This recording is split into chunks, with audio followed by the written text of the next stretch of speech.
complication in the South China Sea, threatening the freedom and safety of navigation in the area.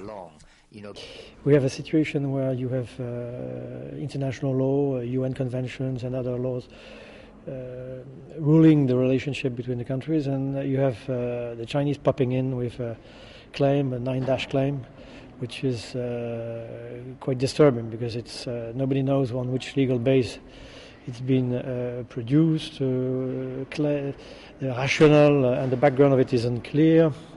The Chinese have not been specific, and the interpretation that is made by the international community is that China, even from the Chinese side, the rationale and the claims are unclear, and there is no consensus in China about what the purpose and the real objective is of the NineDashes are. And we see it as maybe a sovereignty claim, but on what it relies is a bit unclear. So clearly, the consequence is it's a difficult way to deal with it, because when you have a clear statement and you know what the rationale of the base, you can argue and discuss. Here you have no ground to discuss because you don't know what the questions are and what the objectives are. So, but the clear consequences short term and now is that it puzzles a bit the international community. So it weakens the relationship in the region, it triggers a lot of tension, and the claims on seas which are on the region, and seas and economical interests which are becoming disputed where they should not be disputed if there were application of the law.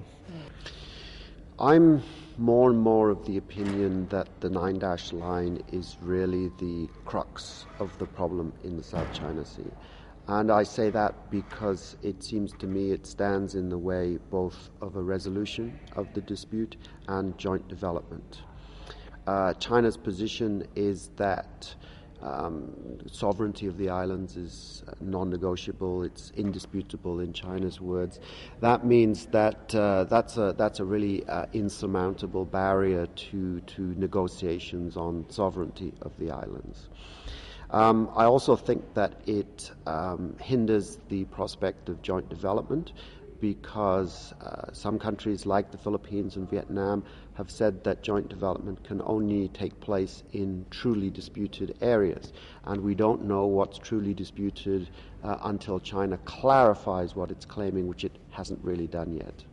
So I think if we're to move forward with cooperation and conflict management and eventually resolution in the South China Sea, then the NineDash Line really stands in the way of that.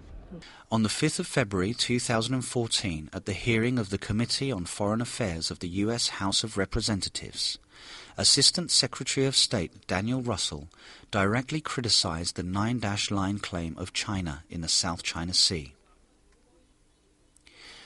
There is a growing concern that this pattern of behavior in the South China Sea reflects an incremental effort by China to assert control over the area contained in the so-called NineDash Line.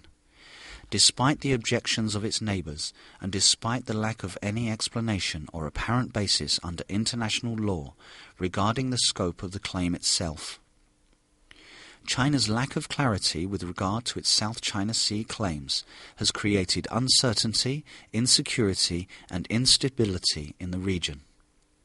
It limits the prospect for achieving a mutually agreeable resolution or equitable joint development arrangements among the claimants. I want to reinforce the point that under international law, maritime claims in the South China Sea must be derived from land features. Any use of the NineDash Line by China to claim maritime rights not based on claimed land features would be inconsistent with international law.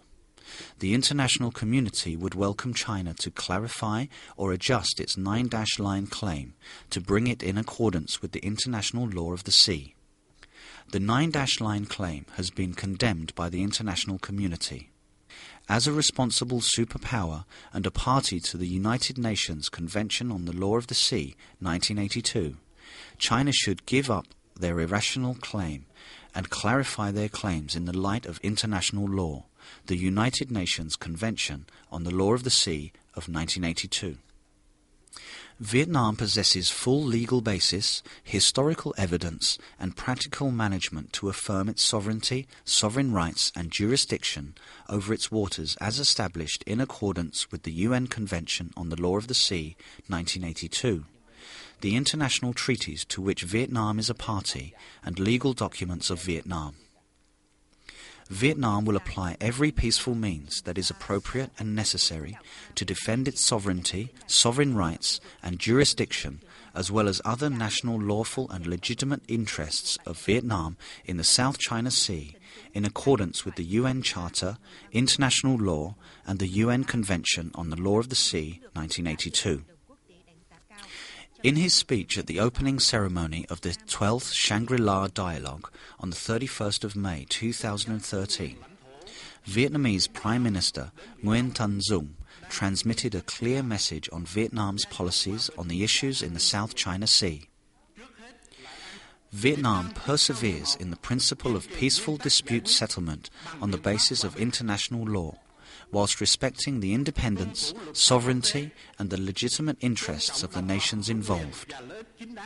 All parties concerned need to exercise self-restraint and must not resort to force or threat to use force.